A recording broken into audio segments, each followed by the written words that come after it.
As time goes on and Ubisoft continue to pump out their cash cow of Assassin's Creed games, we've seen a lot of the reputations of each individual game fluctuate over the years. Some, including myself, now consider Unity to be one of the better games in the series. There have been talks of Origins being overrated and Rogue being underrated. The franchise as a whole seems to be constantly in a state of flow. However, there's one game, and no, it's not Odyssey, one game that for a while stood above the rest as the worst game in the series.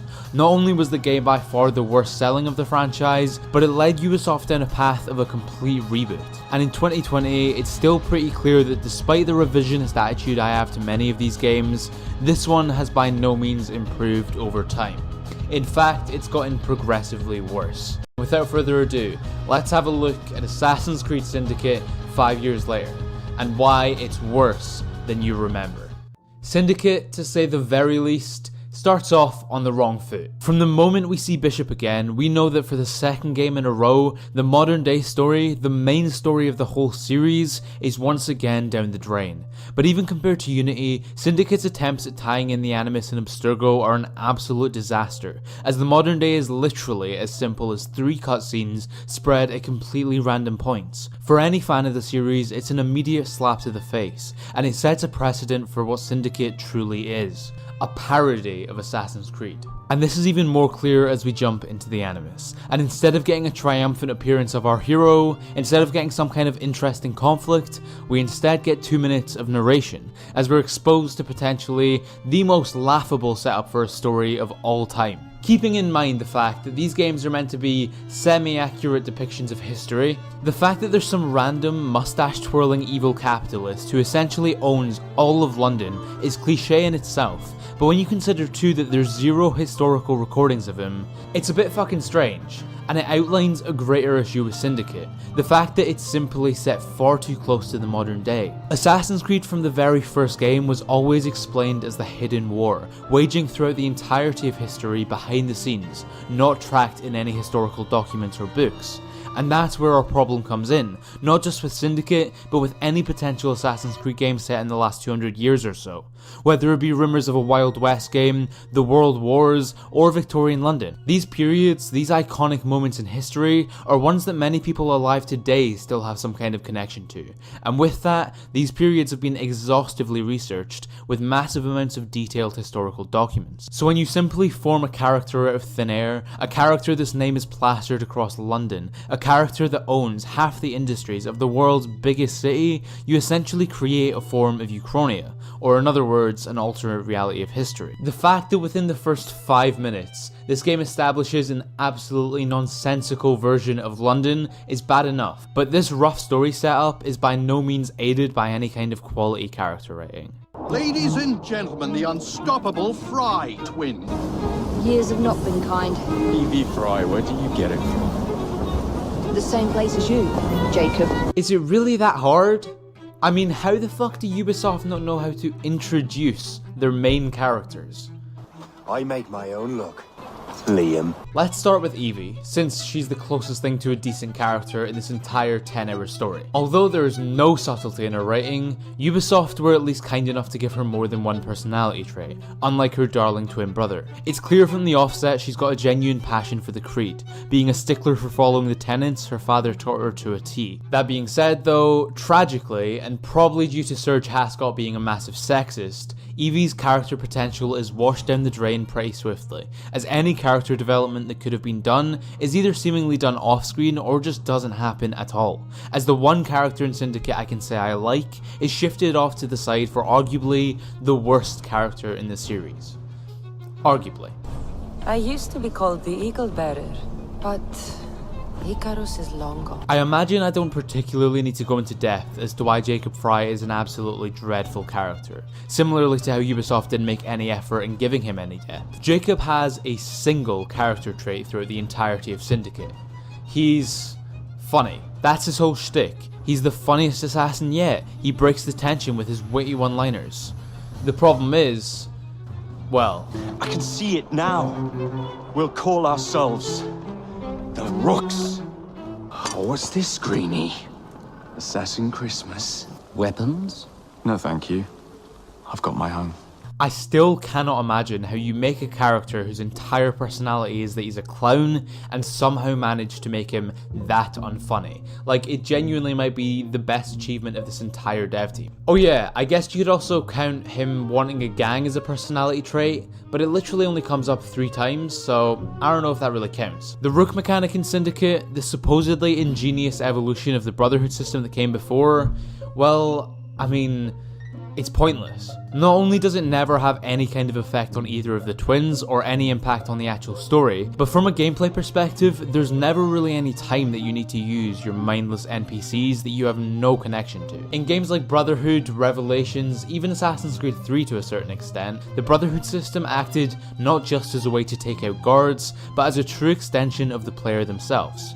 You felt somewhat connected to your brothers in arms as you go through the process of recruiting them, training them, and eventually seeing them become master assassins. But instead, Ubisoft Quebec opted to just randomly place your Rook throughout London, as you upgrade them by pouring thousands of pounds into the menu screen and never see them as anything more than drones you can make sacrifice themselves, with some hope that it will reduce your time spent having to use the abysmal combat system. Using the combat system in this game was one of the most painful moments of my entire life.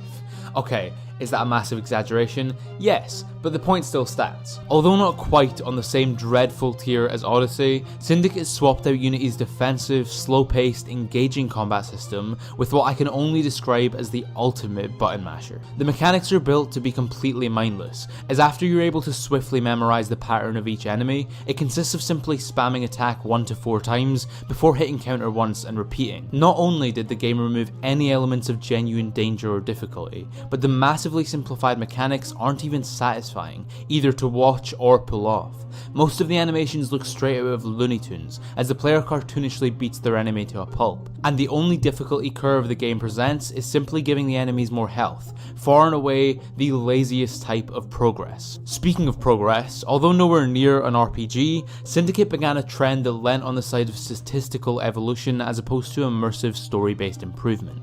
Whether it be gear, crafting, gang upgrades, everything you do to grind up the arbitrary level system is done through a completely unimmersive menu. And the skill trees provided, although on the surface having more variety than the likes of Unity, are still massively shallow. No skills particularly stand out as all too useful, and there's never any explanation as to why suddenly the player's eagle vision can improve, or Evie can go fucking invisible. Progress just happens. No interesting story angles, no creative characters teaching our protagonists to grow, none of that. Simply upgrading every so often so you don't fall too underleveled. The game generally has a massive immersiveness issue, even outside of these weak excuses for progression systems.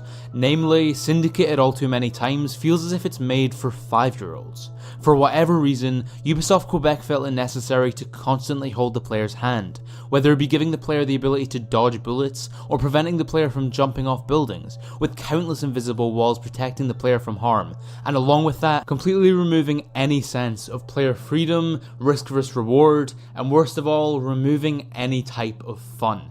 This is especially present in the movement system, which was massively downgraded from Unity despite visual similarities. Although they use the same animations, the detail with which the player can move through the city is lost, as input delay and terrible design layout drag down an already rigid and restrictive mechanic. But of course, this may just simply be because the team weren't too bothered with parkour, focused instead on the all too controversial rope launcher. Now let me be clear, the rope launcher is not inherently a terrible gameplay mechanic. You just need to look at the Arkham series to see that. The difference is though, and hear me out on this one, the difference is Assassin's Creed isn't Batman Arkham. In the Arkham games, particularly in City, the key to what makes the grapple hook an enjoyable movement system is that the world is built specifically for it.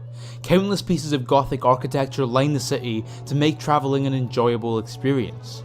Syndicate, however, did the exact opposite. Instead of building their world around this gameplay mechanic, they forced in a gameplay mechanic because of their world. Many people defend their choice to include the rope launcher due to the fact that the sprawling city of London is simply too open, with buildings too far apart to constantly use a parkour system. Now the obvious fix to this issue, for any human with even a slight bit of common sense, is to not set your Assassin's Creed game in a city where the buildings are too far apart. After all, parkour was a staple, a core foundation of the series. It was a massive part of why people even played it in the first place. You'd think that Ubisoft would want to find a setting that perfectly allowed for that kind of system to be implemented. But Ubisoft aren't exactly pioneers of common sense. So instead, they decided to simply force in a convoluted gimmick that, although isn't an inherently bad idea, didn't fit with the series, and wasn't fleshed out enough to be engaging or interesting. I've also seen plenty of people compare this mechanic to the hook blade in Revelations, a tool to aid the unique architecture of the setting. However, there's a major difference as to why that tool worked. The hook blade added to the movement system. It opened new opportunities for getting around. It increased the pace and the variety of the already brilliant parkour system. It was an evolution, a growth of what came before. The rope launcher, on the other hand, does the exact opposite. It takes away from the established movement system. It reduces getting around the city to pressing a single button over and over again. It doesn't make you need to think about the route you take, it removes all risk factor, and it removes all incentive to actually engage in one of the fundamental elements of the series that made it so beloved. Oh, and they also had carriages, which I genuinely forgot existed. Like, my brain legitimately just zoned out anytime I had to use a carriage to get around this massive, shallow map. Syndicate's recreation of London is without a doubt fairly gorgeous, and at times it has moments of detail that can make this pass as a genuinely great product. But as you travel from point to point, you begin to realise that this version of London has essentially no depth. Of course, after the technical disaster of Unity, it was clear Ubisoft wanted to somewhat scale down their ambition. So gone are 95% of the incredibly detailed interiors of buildings. Gone are the sprawling, bustling crowds with unique NPCs. Gone are the hundreds of pieces of quality, fleshed out side content, replaced instead with mindless collectibles present in many prior games. It's a real shame, because the world is truly the one aspect of Syndicate that could have been perfect, allowing us an insight into the lives of these Victorian men and women, a genuine disparity in wealth between districts. But instead, the sparing moments of intrigue this world provides are all too often skin deep, reducing London to a simple checklist of boroughs to overrun and flowers to pick. Oh yeah, the boroughs are easily the worst pieces of side content in the entire series, and yes, that includes Origins and Odyssey. Syndicate, much like Mafia 3, which came out only a year later, structures a mass amount of its content in the most draining way imaginable. Splitting up London into boroughs, the player set on a path to take out the forgettable gang under Starrow's control. And for anyone that wants to complete all of said boroughs, they have to waste a huge amount of their life. Each borough contains a seemingly random amount of missions to undertake to loosen Templar control, somewhat similar to Assassin's Creed Brotherhood. However, instead of having one or two somewhat unique missions with interesting layouts, Ubisoft went down the path of mindless grinding, as no matter where you go, every single mission acts as the exact same thing repeated 6 times over. You've got Child Liberation, where you kill a bunch of guards in a confined space, Gang Hideout, where you kill a bunch of guards in a confined space, Templar Hunt, where you kill a single guard in a confined space, and Kidnap, where the best option is to kill every guard and then drive a carriage for 20 seconds. This cycle of pain continues over all of the boroughs, as you slowly chip away using the gang you somehow fund, despite having seemingly no way to actually profit from the boroughs. But what makes this system truly reprehensible is that it's forced on the player, as after sequence 7, right before the end of the game, everything is frozen and the player is forced to conquer at least 3 of these brainless chores. Which of course makes the entire concept of it being side content pointless, because it's mandatory to finish this story. The story of Assassin's Creed Syndicate, just like its world, just like its side content, is one that consists of a very simple formula. Each sequence, the player does 4 boring missions as Jacob where you destroy some aspect of London, then spend 1 or 2 missions as Evie cleaning up his mess. There's a couple of mini-stories within this formula, but they also end up being completely disappointing, whether it be the obvious twist of Pearl Attaway being a Templar, or the dull feud between Evie and fuck, what's her name? No, genuinely, for the life of me, I cannot... Lucy Thorne, that's it, yeah. Wow, what a forgettable character. Jacob, the funniest assassin yet, shows himself to be completely morally fucking bankrupt throughout the entire story, as he, and count along with me now, creates a corrupt medical system where children start getting poisoned, destroys the entire transport industry after breaking down the 2 major businesses, and, once and for all, nearly collapses the fucking economy. He at no point shows any kind of remorse, and although it's occasionally implied, the twins never actually show themselves to be genuinely upset with each other. Evie, on the other hand, well, of course she goes around cleaning up her brother's mess, and occasionally goes on fetch quests to find the key to the Piece of Eden. A key she literally lets Lucy Thorne grab off her neck for no reason. Like, seriously, you have a revolver, just shoot her. And all the while, we get the most cliche, stereotypical looks into the workings of Crawford Starrick, which, aside from completely breaking lore, are also hilarious in their quality of writing. Take for example the never before done scene where the mustache twirling evil villain shoots his own man for no reason, because he's crazy and evil. It's abysmally lazy at best, but it is just downright laughable at worst. So after 3 cycles of this uninspired structure, we enter the only sequences where any sort of character development actually happens. And my god, they shouldn't have even tried. We start sequence 8 with Jacob going to meet the head of the Blighters, Maxwell Roth, and the two team up, reinforcing the fact that, you know, Jacob has absolutely no moral compass. However, after a mission and a half of development, we encounter a mission where Roth plans to kill children, and that's just too far for our righteous hero, who out of absolutely nowhere decides he has a heart and saves the children. He literally saves the children. Like, could you be any more on the nose? All subtext just thrown out the window. Like, it's so abysmally lazy. How did someone get paid to fucking write this?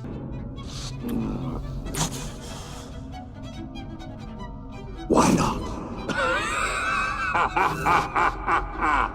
And then there's Evie, who throughout the game was struggling, kind of, not really. It was never actually a plot point that was ever properly focused on. Anyway, the implied conflict for Evie is letting personal feelings interfere with her mission, a sentiment her father warned her against. So realizing that they had done absolutely no character with her at all, Ubisoft suddenly decides to make her best mates with the King of India.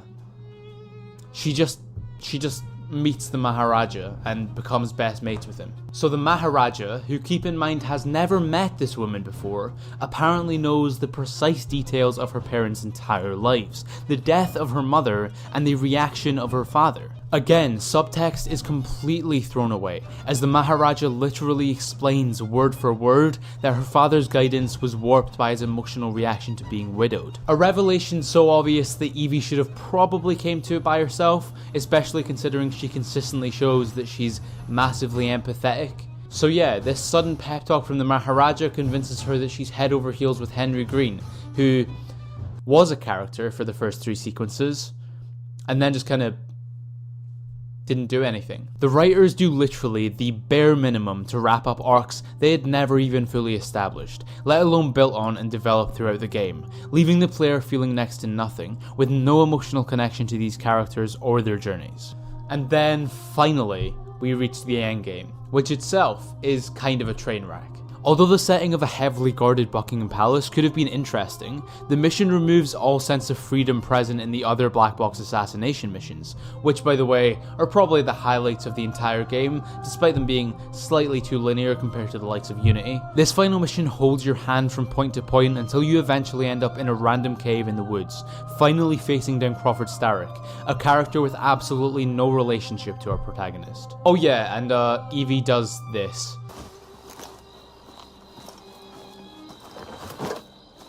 Requiescat in pace.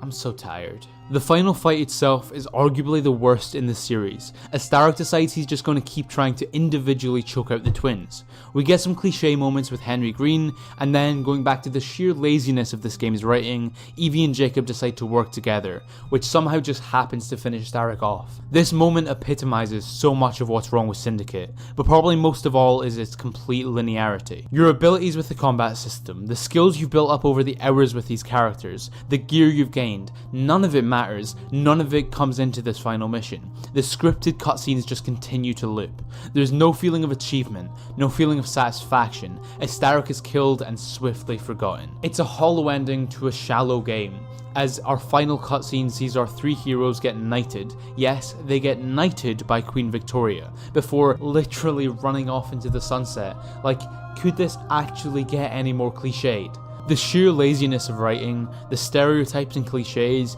it genuinely makes me question whether this whole game was just an excuse to take the piss out of the players, laughing at anyone who had any kind of investment in this series. And this is just doubled up on when we suddenly see that Abstergo is growing bodies for Juno to inhabit, a plot point that, as we all know, was never followed up on in a game, truly putting the finishing touches on what all round feels like a truly pointless addition to the series.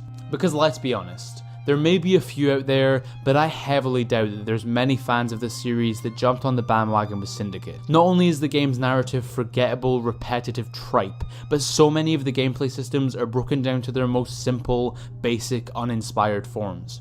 After the mess of Unity, Ubisoft figured they'd just pump out another one of these games, most likely to fully capitalise on the new engine they'd made for this generation of consoles.